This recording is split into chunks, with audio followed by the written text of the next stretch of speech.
Hey everybody. It's Nikki with Spreger Homestead. So I'm not sure if the Streamlabs thing was working because I can't get back in watch it to make sure it was working. So we'll go back to YouTube Studio. At least it tends to notify me on the phone that it's doing something. So uh, until I get the Streamlabs figured out a little bit more, and I'll probably play with it this week. We'll keep doing the YouTube thing just because this I can see and it tells me who's on and it works a little better. So, uh, yeah, so it's it's been a weird couple of weeks around here, just weather wise. Uh, we had 3.5 inches of snow this morning, mostly all gone already. So it's been really so it's been a wild couple of weeks. We were like 55 this last week, and I think we're going to be back in the 50s later this week. So really wild temperatures. My rabbits don't know whether to molt or to hold on to all their fur, which has been kind of strange. The quail aren't real sure. The chickens aren't real sure. So everybody starts laying and then stops laying, and they're just not real sure what they should be doing, which is kind of awkward. Let me turn my phone off here. There you go. Um, yeah, so it's kind of a weird deal. As I'm sure it is for a lot of people. Kanan's parents are in Colorado. They got 30 inches of snow in that big band of storm that came through. Everybody's okay. It's just it was kind of a weird snowstorm. I know a lot of other people have been dealing with wild weather too. So and then of course we'll see if we can keep doing these at 5:30 because it's kind of a it kills me when the sun is out and shining and I can be outside doing stuff. But like I said, today we had snow and it's muddy and it's just kind of the way it is. So, other big news around here, I have moved out 40 rabbits in the last 2 days.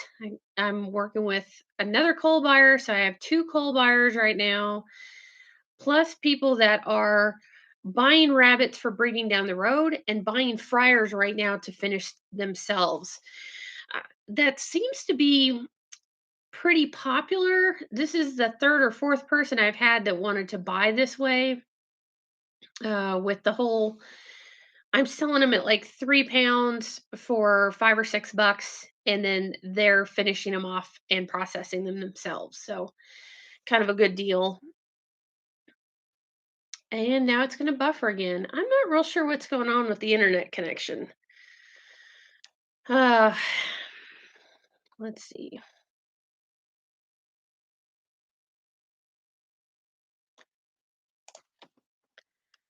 And I see Matthew is on. Howdy, Matthew.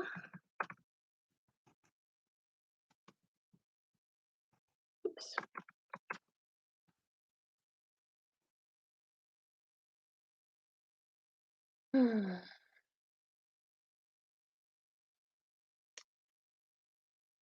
Yeah. So we had great connection until I turned this thing on, and now we've got no connection again. And so I'm not sure what in the world is going on here.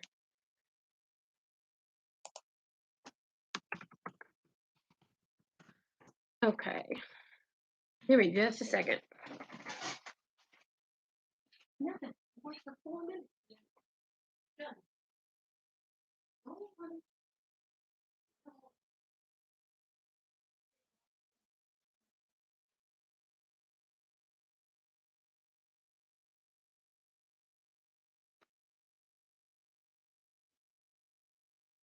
Lose my ability with it.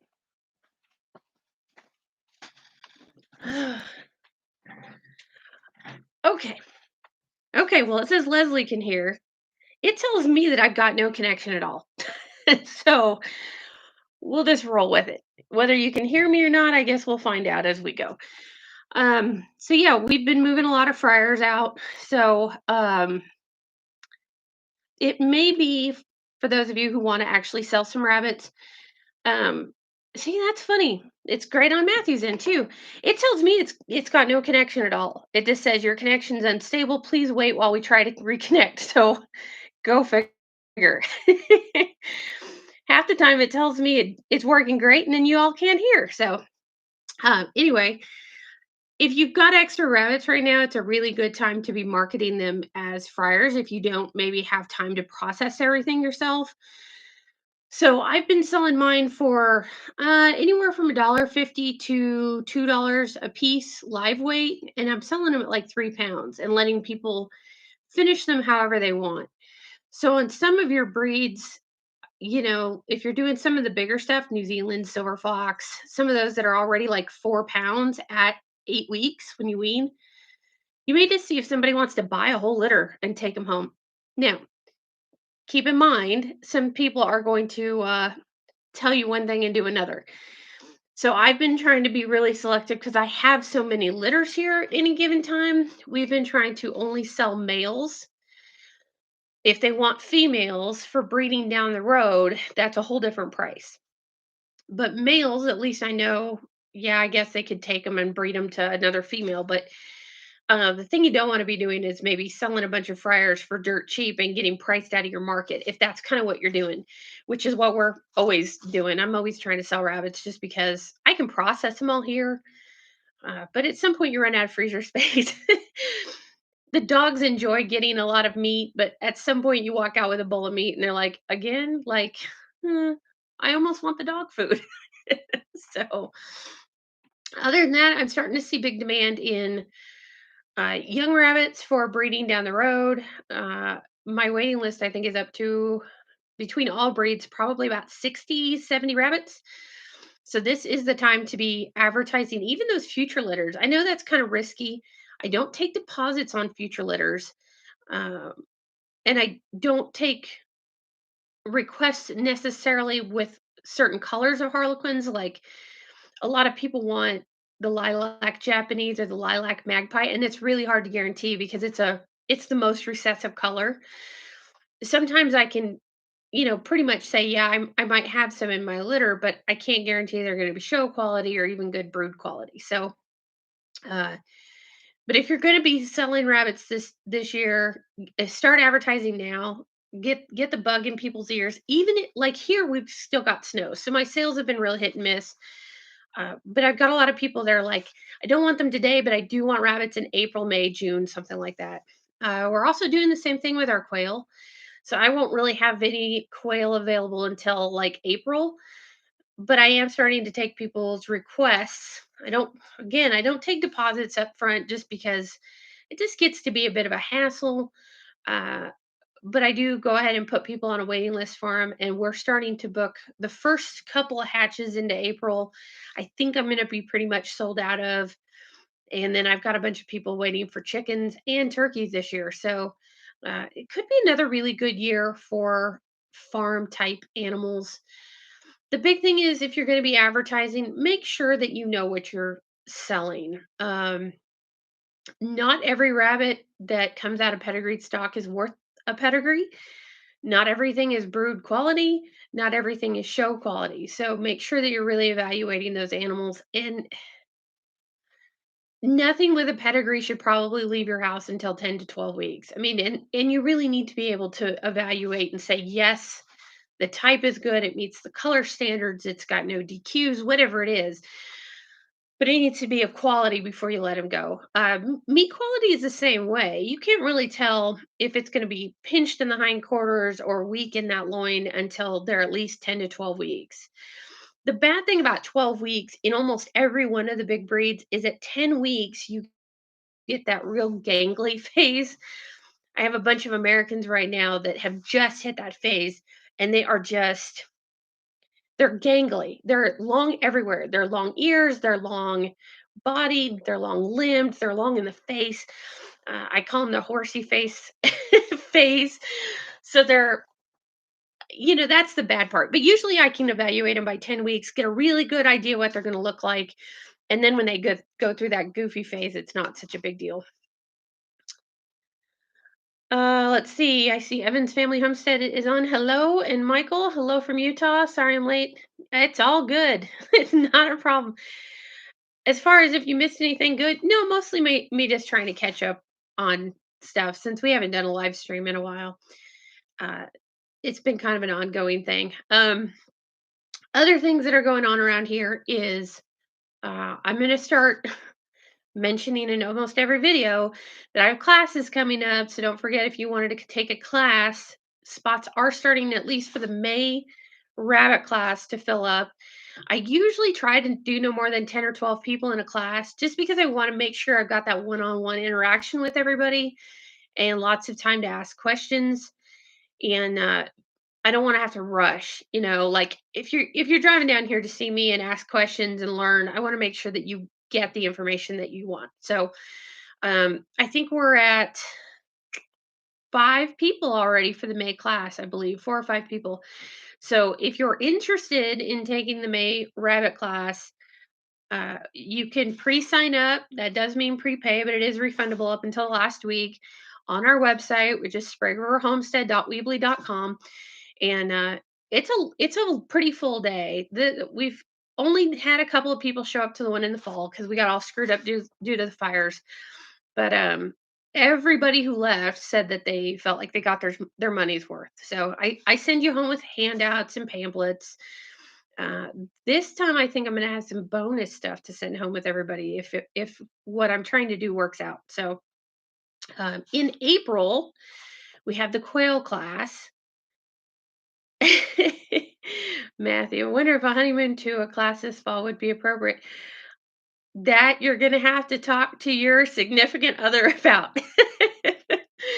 If you're down for camping or anything like that, we have campsites and we're pretty quiet back here. So there's some stuff to see down here in Southern Oregon. We have, Crater Lake is just over an hour from us, the lava beds. It's a pretty area. We'll see what it looks like by fall. I think this is going to be kind of a bad fire season again this year, but it's always hard to say. Some years we have almost nothing, and then like this last year, the entire state was on fire. So go figure. Um, so yeah, classes are coming up. June, we have kind of an intro to raising goats on the homestead class. That's also in the middle of the month. And that I don't actually have signups for yet. I do have one person who has already said he wants to come. I haven't finalized my kind of class itinerary and what we'll be talking about and notes and stuff for that. So I don't know if it's going to be a full day or a day and a half. Um, but that is going to be in June. So if you want to come to the goat class, that please keep me in mind or kick me an email and I'll at least get you on a starter list for it. So my plan with the rabbit classes is, of course, like I said, we have one in May, and then we will probably shoot for another one if weather allows in September. If the COVID doesn't come roaring back or RHD this year, I would love to go to convention in Kentucky this year in October, which means my October will be really, really full because I'm going to have to leave a few days ahead of time and drive out to Kentucky.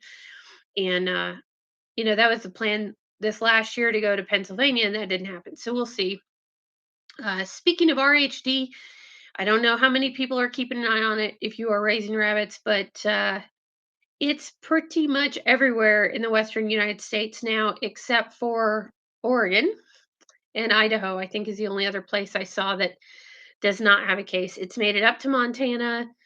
Washington State doesn't have any current cases. They were where the RHD came in, not last year, but the year before. But I don't believe that they have any current cases right now. California's had some current cases. Nevada is currently under um, quarantine for another couple weeks, I believe. I think actually it's the 25th, so maybe that's a week and a half. So yeah, there's a little bit of that going around yet. They expect it to kind of flare up again this spring, just like it did last year. So we'll kind of see. I figure it's a matter of time. It's when I looked at the last one, it was like 254 miles from us. So we were outside of the quarantine zone. Klamath Falls, which is near us, officially was in the no shows allowed zone. Because they map it like 248 miles, and Arba says no shows. Interesting deal, because I'm a show secretary for a show that happens in June, and we will see if we get to have it. We haven't had it in the last couple of years for various reasons. Last year was COVID. The year before was a scheduling conflict. So kind of interesting. we'll kind of see what happens. I know a lot of the country is starting to open up, Oregon included, and we actually have gone out and eaten in an actual restaurant for the first time in a year, 2 or 3 times now in the last couple weeks. So it's been weird. I don't know how many people are just now getting back out, but it's been a little weird to walk into a restaurant again. And I guess you don't notice how weird it is until you sit down and you're like, oh my gosh, this is the most people I've been in a room with in a long time. So anyway, whether you believe in COVID or not believe in COVID or whatever else, it is starting to open up. So we'll kind of see how that goes. Um, I do wonder if anybody's starting to see huge feed hikes. So there's a report, and I've seen it on a couple of different websites, and it seems to the numbers are varying. But the things that I'm seeing is in the next year to year and a half, they expect feed to climb anywhere from 250% to 400%. So yeah, I was a little shell shocked. We might be cutting a lot more of our poultry out around here. We don't feed a lot of grain to the goats. And then, the rabbits are on pellets, but rabbit pellets don't have a whole lot of grains in them. So it's not quite such a big deal. But we will be experimenting a whole lot more with natural feeding this year and see kind of what we come up with there. I'm putting in some uh, alfalfa, timothy, and I can't remember what other grass I bought.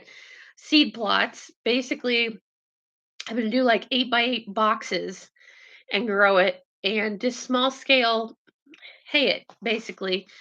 You can cut it with just about anything. I'm going to probably cut mine with a weed eater because it's easy.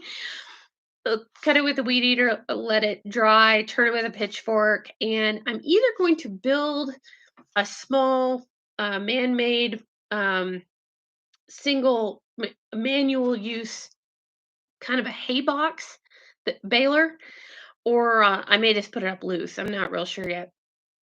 But we're gonna have to do something, right? Because everything's going up. They're expecting hay is gonna go up this year because I'm sure everybody's been to a gas pump and sees that diesel is up a little bit. So kind of an interesting deal. I've heard that gas is climbing quite a bit in California. I haven't been there since the beginning of February, and it didn't seem that high. But I think I got gas the other night here, and we're at like 285, 290 a gallon, where we were at like 250, 260 a month and a half ago. So kind of the way it works. Unfortunately, things are changing. So I'm sure that's going to make a difference on our feed prices and things like that. So um, otherwise, lots of stuff. Hopefully, if the weather will start to kind of simmer down, I'll make some videos. We're going to start composting in some of our garden beds because, of course, we don't get to plant outside until, May, June.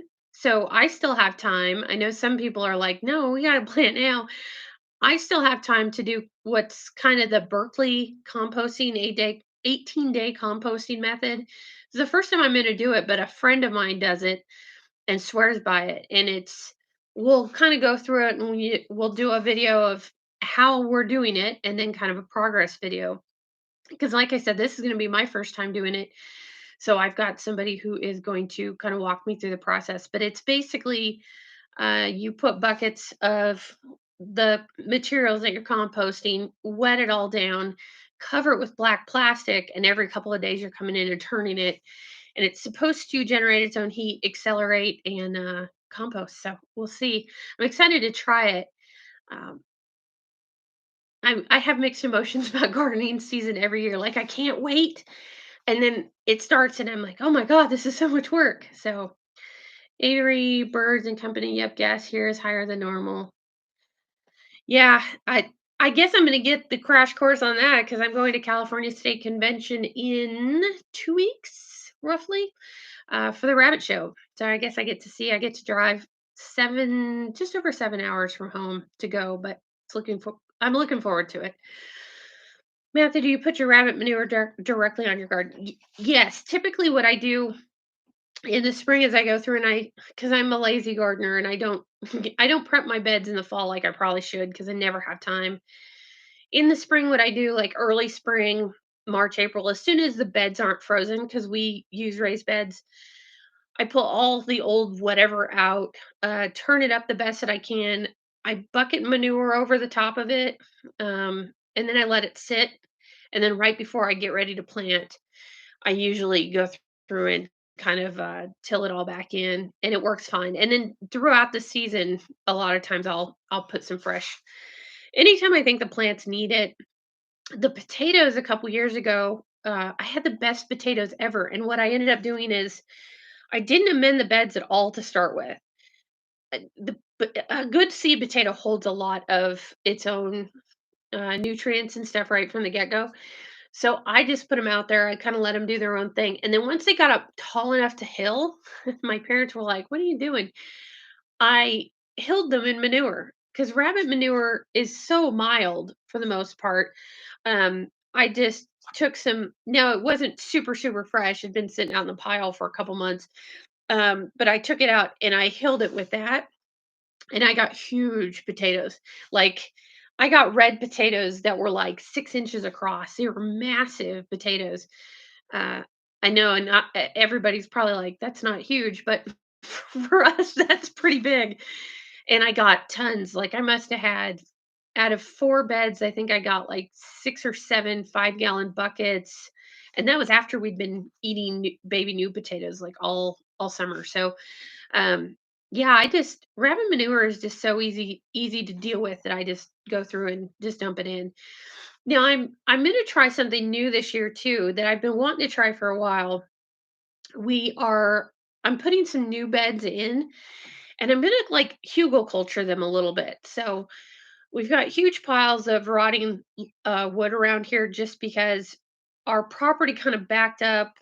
There was a fire here in the 90s and it burned some stuff. So we had a lot of trees that burned and got knocked down and have been sitting out there rotting since the 90s. And they rot a little bit in the winter. The reason it takes so long here is we're so dry in the summer. So I'm going to take some of those limbs up and I'm going to line the bottom of some of my deeper beds, and then I'm going to pack them with goat manure, which is kind of how you do cuticle culture, and then put garden bed soil over the top. And then I'll plant in it, and then I'm going to mulch everything with straw, which I really wasn't excited about doing because then I have to buy the straw. But we're going to try it this one year and see kind of how it works. I'm also going to be doing the same thing on my strawberry beds. I'm digging all of my strawberries up out of the garden and moving them. And if it all works out, I've got a really slick layout, I think, of how I'm going to do some new quail pens outside. I don't really like raising the quail inside a whole lot. Yes, it's easier as far as picking up eggs and all the rest of it, but I feel like indoors they're not getting enough light. So I've been having varying egg laying, and I really don't. I'm not crazy about that. I'd like to get them, not only that, but fresh air. But I'd like to get them more sunlight. That and during the summer, I don't want to have to be cleaning bird pens all the time because we use tray systems underneath them, and that's kind of frustrating. In fact, I'll probably do some hugelkultur beds with the bird manure too because I just have so much of it. If you've never seen hugelkultur, you might want to look it up. It's mound theory, and so you basically do stacks of logs, pack in manure, soil on top, plant your plants, and then mulch it. Um, there's several people who have done it with garden beds, raised beds. So I'm going to give it a try because that's the big thing is we can't use our native soil, mostly because it's terrible. It's either way too much rock or way too much sand, or it's just horrible stuff. So I can't use native soil when I build garden beds, and knowing that I have to build a few more, I hate buying soil. It just drives me crazy to pay for dirt, basically. And you never know what you're getting when you buy soil. Bag soil isn't really soil, right? You buy the bags of whatever garden stuff, and it's not really soil.